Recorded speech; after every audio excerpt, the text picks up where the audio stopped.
ஷேய் பார்வதி அம்மா பேசுகிற தாய் இந்தியா நாடு தேர்தல் அதிகாரிக்கு நோட்டீஸ் விட்டுருப்பா. கோர்ட்ல இருந்து நீதி அரசர் கணக்கு கொடுத்துட்டார். நீதிபதி ஜட்ஜி கணக்கு எழுதிட்டார்.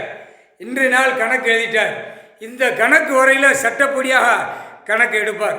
டெல்லி நீதிமன்ற கோர்ட்டில் கேட்டுக்கோப்பா. தேர்தல் அதிகாரி எல்லா கணக்கு வழக்கு அங்கே இருக்குது. எல்லா கணக்கு வழக்கு ஓடுது, பிரச்சனைகள் ஓடுது. எல்லா கணக்கு டெல்லியில் உள்ள கணக்கு, இது மகாராஷ்டிரா உள்ள கணக்கு.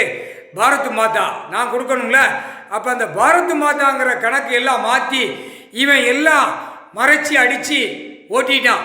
புரியுதா? அரசியல்வாதி டெல்லியில் தமிழ் வார்த்தை கணக்கு கொடுத்தாச்சு. இந்தி டெல்லி மகாராஷ்டிராவில் தெரியுமா தெரியாதா? அதான் கணக்கு. ஏன்னா கணக்கு விட்டாச்சுன்னா கணக்கு எடுத்து பார்த்துக்கோ. புரிஞ்சுக்கப்பா. கணக்கு போட்ட அவன் எல்லாமே அழிக்க உட்கார்ந்துருக்கான். பூவை மாறி டெல்லியில் அவன் இந்த செம்மத்தில் இந்த சிவராத்திரி வரைக்கும் தான் அவனுக்கு டைம். டெல்லியில் பிரதமருக்கு அடுத்தாப்புல அவனுக்கு எல்லாம் அவன் நியமிச்சது போனது வந்தது எல்லாமே நீதி அரசரே பிடிச்சி தூக்கி உள்ள அவனை ரிவிட் அடிப்பார். முக்கால் சத்தியம் அவன் சீக்கிரமாக மாட்டுவான். டெல்லியில் பிரதமர் முக்கால் சத்தியம்.